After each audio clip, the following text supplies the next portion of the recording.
Yeah, take a look at that. You are looking live at AT&T Stadium here in Arlington, Texas. We are 24 hours away from kickoff in the Cotton Bowl between the Miami Hurricanes and the Ohio State Buckeyes. Hello, everyone. I'm Tiberi, and welcome to our special Chasing the Championship.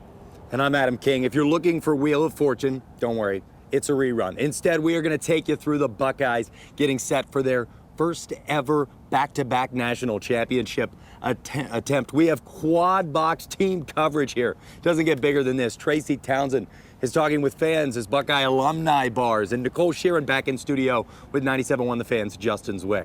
And we have Bobby Carpenter, who beat Miami in 2002. He's going to join us coming up later. You know, the Buckeyes have gone through their best Fridays of the football here, and the work is done, and now it's time to play this game. There is no more waiting. There's no more time to talk about it. The biggest game, one thing you always have, you have that head coach's press conference. That's what you love to see. Mario Cristobal, Ryan Day shaking hands. That's how you know the bowl game is almost here. They will meet tomorrow at midfield, but they did answer a few questions today. The biggest takeaway from Ryan Day, for the first time this year, it's going to be Keenan Bailey up in the box. The do-it-all man doing a little more. That is just a part of this new-look offense. To break that down and more, here is Dom Tiberi, one-on-one with head coach Ryan Day. Coach, it's been a while since you guys played a game. How anxious do you think the guys are to get back on the field? Well, I could tell last week when they were starting to get edgy with each other. We had a few fights break out in practice. It was time to start playing games again. You know, we're tired of practice and we want to get back on the field and get going. So, you know, during this time, you got to build your own momentum, and that starts from having a fast start in this one early in the game. As you look at your club, what do you see when you look in their eyes right now? Well, they want to get back on the field and get going, and it's about the preparation. So there's nothing we can do about that other than continue to prepare and focus on getting ourselves ready mentally, physically, emotionally to go play in this game. And so everyone's going to do their job. And, you know, I think that's what's important, and avoiding the distractions, because, you know, when you come on these trips, it's a playoff game. It's not a bowl game. We're here to go win the game and move on. You've had a lot of success in that stadium. Last year it was so much fun. Fast track for Jeremiah Smith, Carnell Tate. Everybody healthy? They good to go? Yep. We've had a really good few weeks of preparation. The first week was really about healing, and then we had to ramp this thing up to get ourselves ready to go. And it's all about priming ourselves ready to go play really fast in this game. So it'll be a fast game. Last thing, your keys to victory, Coach. Just what we said, starting fast early in the game, winning the situations. And when I say situation, that's still first down, that's turnovers, that's the X plays. We've got to do a better job than we did in the last game on third down in the red zone. And then we have to finish the game in the fourth quarter. So, that's really what it's going to come down to. I mean, they've had time to prepare. So if there's some things structurally that we have to make sure we identify in game, we'll do that. But ultimately, it's going to come down to, who plays hard, takes care of the football, and who finishes the game. Buckeye Nation will be there, too. They travel well. This is a good place to come. Yeah, no question. Looks like we got a really good crowd here, so we'll need everybody. We always need everybody. You know that. We talked about this during this stretch. And if we're going to leave no doubt, we need the players, we need the coaches, we need the staff, we need everybody at Ohio State, we need everybody who's going to be in the stadium.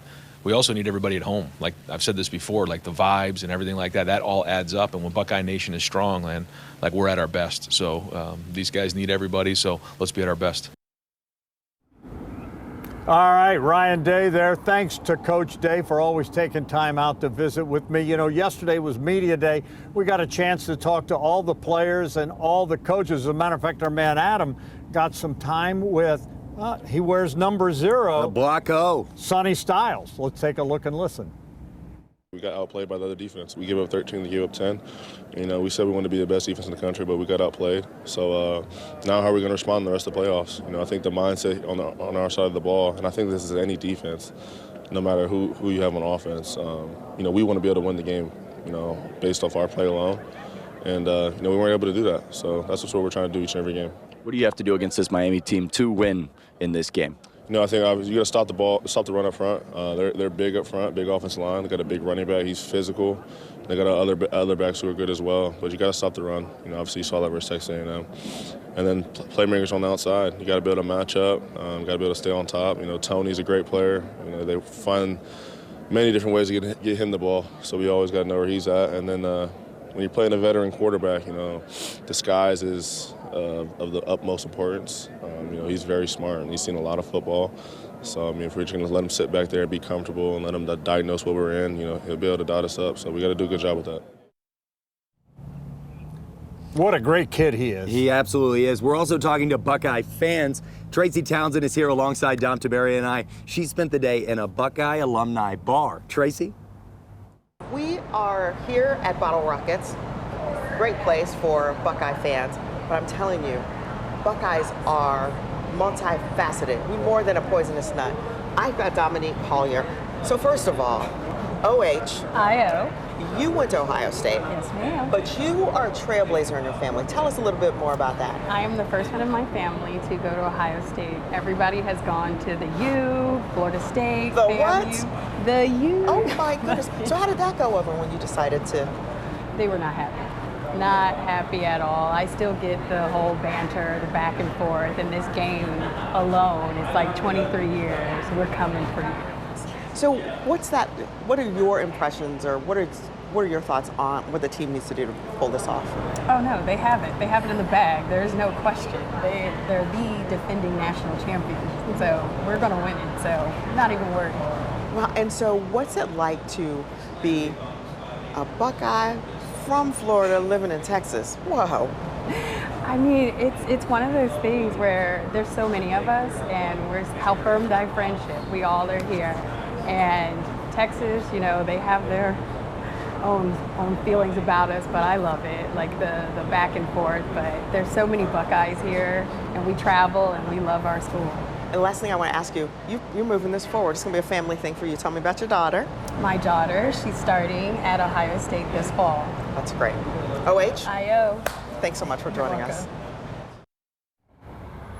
Yeah, Buckeye fans really starting to get Everywhere. here. They were here tonight. It's amazing. All right, that's going to take care of things here in Arlington for right now. But coming up later, Bobby Carpenter's going to join us. Yeah, we're going to go back to the studio right now. Nicole Sheeran, joined by another former Buckeye, and Justin Zwick. We'll send it back to you guys here in Columbus. Awesome work, guys. Thank you so much. And we're going to check back in with Dom and Adam in just a little bit. But look who's joining me. Hey. The one and only Justin Zwick. We are going to have plenty more Buckeye coverage. He and I are going to break down Miami and how these Buckeyes stack up against the Hurricanes. And then later, we get a little taste of Texas. Dom Tiberi shows Adam King how to dress like a true cowboy. Look at that right there. Stay with us. Welcome back into Chasing the Championship. I am Nicole Sheeran, joined by former Buckeye quarterback Justin Zwick. Justin, thank you for taking the time tonight. So let's get right into it. Carson Beck, a veteran quarterback for Miami. He knows what it takes to win a national title. He won 2 as the backup at Georgia. This guy can throw the ball downfield, but he's thrown 10 interceptions on the year. So I'm curious how the Buckeye secondary stacks up against this, and of course the defensive front. But in your eyes, what's the key for this Buckeye defense to contain Beck? We heard Sonny talk about it a little bit. You got to stop the run right away, right? If you take away the run, you're going to put it all on his shoulders, and you're going to put a little bit more pressure on him to read those defenses that Matt Patricia's been cooking up in these 25 days off. So you're going to get a chance. But this is a guy who has a lot of experience. He's a veteran quarterback. You know, over 3,000 yards passing this year, 74% completion. So he's not a turnover machine, but he will give you the ball if you give him the opportunity to. So I think if we can stop that run game early, kind of make Miami feel like they have to go to the pass, and then with our defense and Matt Patricia, all year long he's had these quarterbacks in blenders not knowing what they're seeing, what coverage they're in, where to put the ball, and I think that continues tomorrow night, and I expect that we might get 1 or 2 from Carson Beck. Yeah, and you said it. I mean, you talk about the Miami run game. We saw it against Texas A&M. I think they had 175 rushing yards. Oh, yeah. 172 of those were from Mark Fletcher Jr. That guy can run the football. What is the key for this Buckeye defense to contain him? Because, I mean, Ohio State has the #1 red zone defense in the country, best overall defense in the country. Do you have any concerns there? I don't. I think our defense is top notch. I mean, even against an Indiana team in the Big Ten championship game, didn't play well, but going against a team who's top 5 offensive, and we gave up 13 points. Yep. This defense is legit all year long, whether it's keeping a quarterback in contain, in the pocket, or just shutting down a run game. They've been solid. And that's one question coming into the season that we weren't sure of. How is that defensive line going to revamp? They've been amazing. It's been awesome to watch. I think we shut that run game down. Everybody's excited about the Texas A&M game. They had us 175 yards rushing. I don't believe in Texas A&M that much, to be honest with you. I think they played the bottom half of the SEC. I don't think they were that good. So I expect us to come out and really put the clamps on them. You know, it's not going to be a blowout by any means. Don't get me wrong. They're still a good team. They still have good players. But I expect Ohio State to take care of business. Switching to Julian Sayin, Buckeye offensive side. In my eyes, this is a matchup between the Buckeye O-line and Miami's defensive front. They've got a guy, the name Ruben Bain. He's going to be a top NFL prospect. He's a dog. I'll be honest. He's a dog. What is the key to keeping Julian clean out there? Because I feel like we got spoiled with how protected he's been all year. Yes. But we saw that exposed against Indiana. The one thing our offensive line did all year long, in my opinion, was pass protection. And you kind of saw it in the Indiana game. Broke down a little bit. I think Julian maybe held on to the ball a little bit. I think he maybe got comfortable realizing or thinking that he was going to have all the time in the world like he did all season long. I think coming into this game, knowing this defensive line is one that everybody's talking about being a very good one, maybe they give him something to, hey, we're getting the ball out of your hands a little bit faster. We're not going to have you sit in the pocket. We're going to be quicker until we slow those guys down, wear them out a little bit, and then we're going to take those longer drop backs and sit you in the pocket. So I think there's ways, offensive calls, you can get the ball out of his hands and just kind of go with it and see where you're at, and then maybe down the line you sit back there and then go take a couple deep shots. Yeah, no, I like it. All right, Jay-Z, real quick, one quick bold prediction for tomorrow night from you. I think the Ohio State Buckeyes take this one 27-10. Okay. You know, in that range. I think this defense, I mean, they haven't given up more than 16 points all season long. That's pretty wild. So I don't think this offense is one that we have to worry about. All right, I'm going to give my score prediction in a little bit, but my quick bold prediction is that Carson Beck throws 2 interceptions. He's thrown 10 on the year. I think that's what's going to happen on Wednesday night. But I want to bring in Dom and Adam once again, who are now joined by another Buckeye great, Bobby Carpenter. And guys, you know this. Bobby Carpenter was on that Buckeye team in 2002 when they beat Miami, won the national championship in double overtime against the Hurricanes. There's been a lot of talk of that outcome. Have you guys been hearing the chatter over in Dallas at all? A little bit. It was brought up today, and, you know, Bobby, the star of Morning Juice. Bobby, you were on that team. They still say, oh, we got cheated, we got cheated. Does it surprise you that they still kind of cry about that game? Well, what's amazing is, because that was kind of the end of their dynasty. I mean, they had the run in the 80s, early 90s, little dip, huge, great then, obviously, the end of the 90s with Butch Davis and getting that thing rolling again, and that was kind of the end. They've more or less been irrelevant for the last 20 years. And talking to some of their players that I'd worked with at ESPN and other places around the years, it's funny, Jonathan Vilma was the only guy who I talked to about that game where he said, it was PI, doesn't matter. He goes, it should have never have been there. They were a far more talented team. We had a great game plan and came out there and executed. So to hear their fan base, which isn't that loud or isn't that large, but very, very vocal right now. Yeah, let me ask you real quick. And we just heard, and I want both your opinions on this. We just heard Jay-Z talk about the O-line. And I'm on record saying I think they were banged up. I think they were tired, emotional after I think we'll see a different O-line tomorrow night. Well, I got a chance to talk with Luke Montgomery yesterday, and he pretty much said the same. They feel so disrespected. Everybody wants to talk about Texas A&M's defensive line. Understandably, that is the strength, or I said Texas A&M, Miami's defensive line. That is the strength of their team. But Ohio State has had one bad game on the offensive line all year. They were beat up, as you said. Now they've got a great chance to get Gabe Van Sickle in there. I think he's going to play a great role with this team. And, Bobby, for the fans out there, and I love the Buckeye fans, but some of you guys, they're down on this O-line. That O-line played the greatest game of the season against Michigan. Tegra probably shouldn't have played in the game against Indiana. You played in the Ohio State-Michigan game. How hard is it for those guys to bounce back? I mean, I'm not making excuses. I'm giving facts. Well, it was 4 years, Dom, in the making. It was a big emotional lift to get that thing done, not only for themselves, but for their coach with Ryan Day, going up there, getting a win against the Michigan defense that was still really physical and tough. The Indiana team, defensively, much different, smaller, moved around a lot, and so a little bit different schematically. And so they were a little slow to adjust. Once Tegra, whose knee was bothering him, they got him out at halftime, much better in the second half with Van Sickle. So I feel pretty good about where they're at. And this is a lot of the same O-line last year that was being disrespected leading into the CFP run, and they were able to put that together, and I trust that they'll be able to do that again. The reason they won last year was the O-line. Yeah, well, and let's just talk real quick, last thing with the offense. You played in that stadium. It's going to be a track meet. Do we see him turning loose Carnell and Jeremiah? Bobby, go ahead. With the way Miami plays, I think on defense, and you got to be able to block them up. And Bain and Masador, two of their defensive linemen, are both very good. But if you're able to block them up, there are times that they can be had deep down the field. And I really enjoy watching an aggressive and angry Ryan Day. They throw more go balls than anyone you ever see in training camp, just down the field. And I think if there's an opportunity to do that, they will be aggressive and try to push the football. I look at that first play against Michigan when they took the shot to Carnell Tate. It didn't work against Michigan, but that's the aggressive mindset I expect to see here. This Miami secondary, they're good. They can be taken advantage of. It is not one of the top 4 secondaries Ohio State's played all season. When you have Jeremiah Smith, when you have Carnell Tate, throw them the football. You just got to give Julian Sand some time. All right, Bobby, last thing. Defense wins championships. Matt Patricia's playing chess. They're all playing checkers. I even asked him, we're going to see some surprises tomorrow, I think. I think we're going to see some good stuff up front. Matt Patricia, one of the smartest coaches, mixing up the fronts to be able to slow down that running game, which is really what carried the day against A&M behind Fletcher. Big physical running back, a lot of speed. They can pin him up.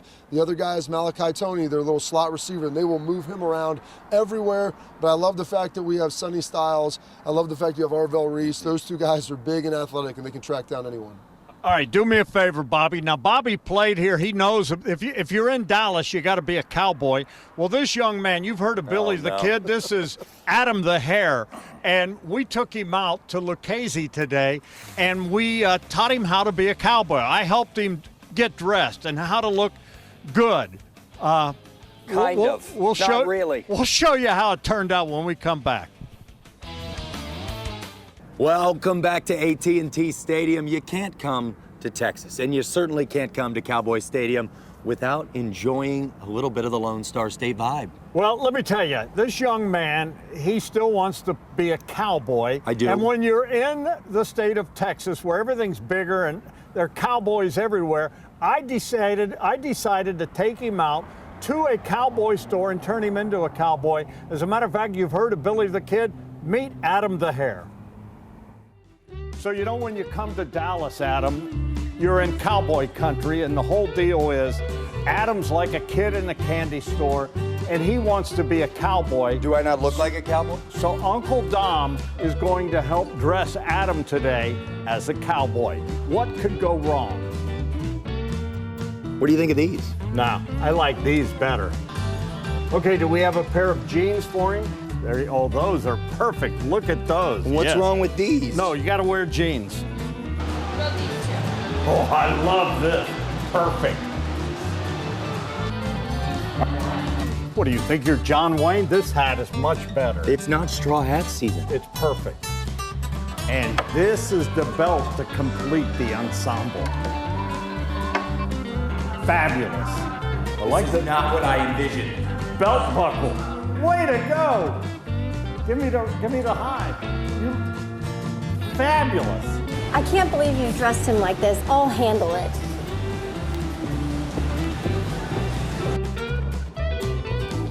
I love it. So good. We want to thank the great folks at Lucchese for and this stuff's amazing there, but I looked like a 6-year-old in your outfit. I looked like a little kid on Halloween going out to trick or treat. I somehow looked 5 years old. you are a little kid compared to me. There you go. That jacket, I look good though. Adam the Hare. All right, we have to take a break, but when we come back, moment of truth time, we're going to give our predictions. Welcome back to Chasing the Championship, moment of truth time. We're going to give our score predictions. All right, Bobby, how do you see it? So Ohio State defense has been good all year. I don't see them giving up more than their patented 16. I like the Buckeyes at 24-10. 24-10. Adam, how do you see it? You know, I'm just not going to give Miami more credit than they should with this Buckeye defense. You gave them 16, I'll give them 13, because that's really, I saw them handle that Indiana team that's one of the best offenses in the country. Then the Buckeyes, I've got them scoring 38. I think you're right about this fast track and them letting it fly. And I think Ryan Day's on a slow burn. He said it after they lost to Indiana. He did not sleep. He has been so good We watched what he did a year ago. He's calculating on everything. I like Ohio State to win 35-17, and I think the O-line's going to play big. And by the way, I think Bo Jackson's going to go off, and I think we're also going to see the ball sailing. Julian Sayen's going to be slaying it. How do you see it back in Columbus, Nicole and Jay-Z? I like that, Dov. I like Bo Jackson going off. That's a great bold prediction there. We were talking about bold predictions earlier. I think Beck's going to throw 2 interceptions if we're throwing in bold predictions. But I have got the Buckeyes winning 27-13. Like you all have said, this Buckeye defense is going to be way too much for Carson Beck. I think he's going to panic in the pocket. Oh, and then on top of that, they've got the best red zone defense in the country. Miami's going to have to rely on the run game. It's not going to be enough, so I've got 27-13. Yeah, I think this defense is ready to hit somebody else after this long layoff. I think they're going to take it out on these Hurricanes. I called it earlier, 27-10. I think we take care of business. All right, guys. Well, in one more sleep, we've got almost 24 hours, and it's game time. Can y'all believe it?